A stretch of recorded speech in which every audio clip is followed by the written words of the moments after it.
Welcome back. I'm very pleased to welcome, for the first time, to our microphones, a man who has rendered considerable service to our country in a number of capacities, including in uniform as an Air Force intelligence officer, both stateside and for a year in Vietnam, where, among other things, he was responsible for interrogating Viet Cong, North Vietnamese prisoners, and trying to obtain actionable intelligence from them. He went on from that to become the project director for the Vietnam Veterans Memorial Fund, a role that brought him into the thick of the then controversial, now really highly acclaimed memorial that is now, of course, one of the most important features of the mall in Washington, D.C. He has chronicled his story about the Vietnam Memorial in a book entitled Creating the Vietnam Veterans Memorial, The Inside Story.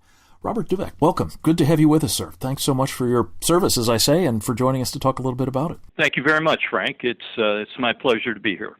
Well, it's hard to remember from the many, many years we've spent admiring and celebrating, really, the Vietnam Memorial, how controversial it was at the time that it was conceived and first designed. Give us a sense of the backstory there. Well, it became within a hair's breadth of being blocked by the Secretary of Interior. According to the legislation that was passed to give us the land in the mall, we had to have the approval of three bodies, the Fine Arts Commission, the Planning Commission, and the Secretary of Interior.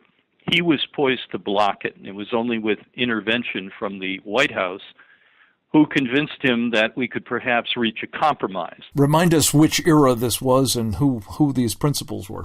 All right, this era was, we were talking about very early in 1982, which was 33 years ago. James Watt was the Secretary of Interior. President Reagan, of course, was in the White House. Yes.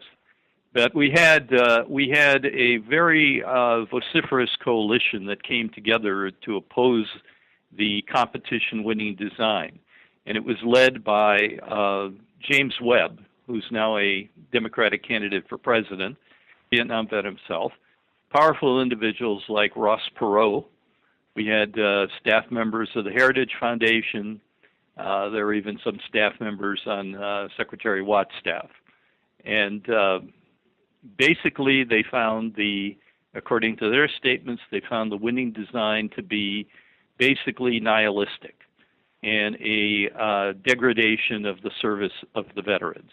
We're visiting with Robert Doubek. He is the author of a new book entitled Creating the Vietnam Veterans Memorial, The Inside Story, and was very active as, among other things, project director for a time at the Vietnam Veterans Memorial Fund.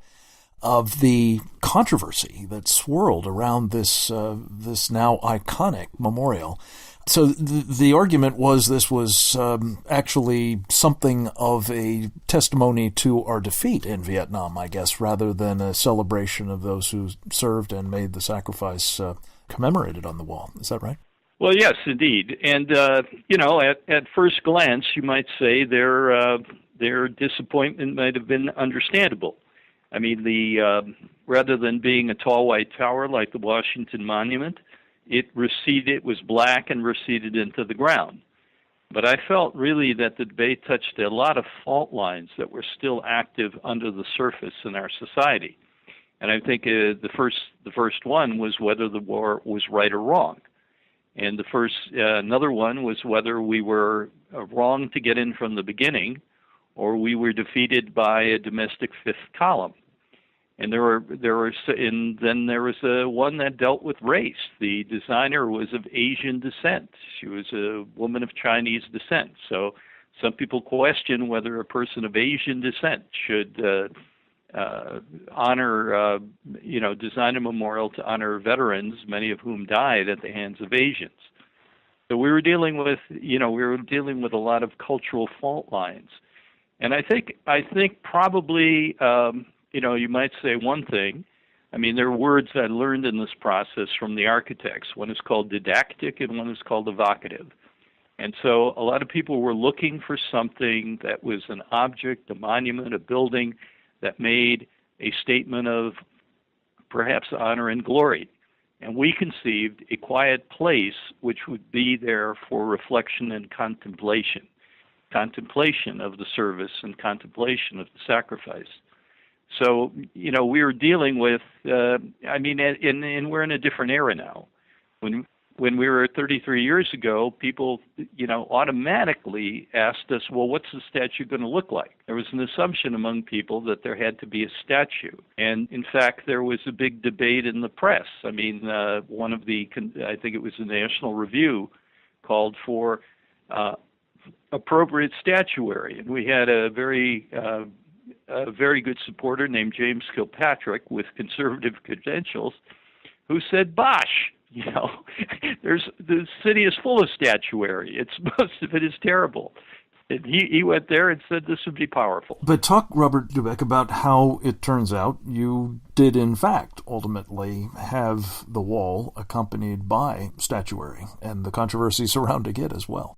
Well, there was a very hot meeting that was held, and when I say hot, it was held in January of 1982. It was held in the Senate hearing room. It was heroically chaired by Senator John Warner of Virginia, who strove for some conciliation the entire time. And at that meeting, we agreed to add the realistic statue to the site of the memorial.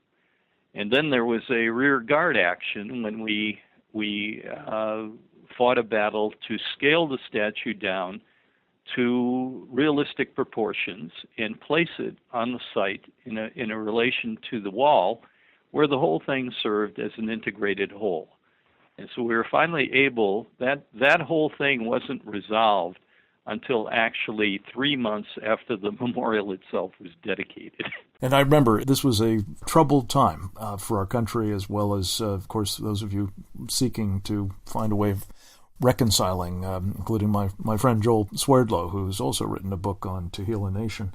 We're talking with Robert Doubek, the author of Creating the Vietnam Veterans Memorial, The Inside Story.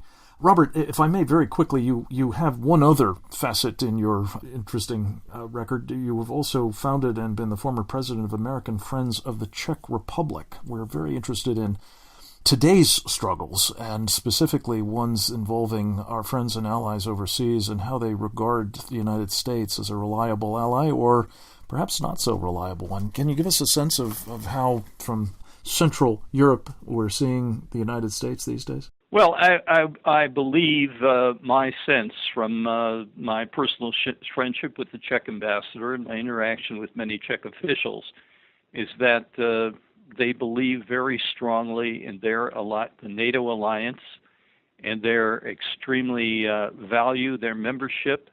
The Czechs have sent units in Iraq and Afghanistan. And the one thing that points out, it was just a month or two ago, that a convoy, an American convoy, made a trip from the Baltic states through Central Europe and through the Czech Republic.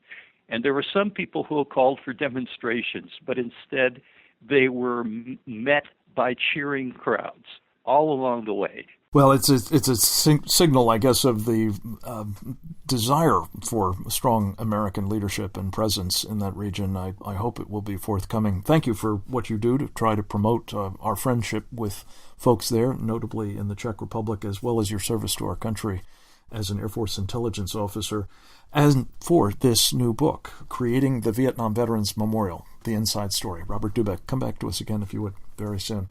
Next up, our duty expert on Asia, Gordon Chang, joins us. He'll tell us about China's relationship with Iran, what it expects to have come out of this deal, and one of its other clients, North Korea. That and more straight ahead.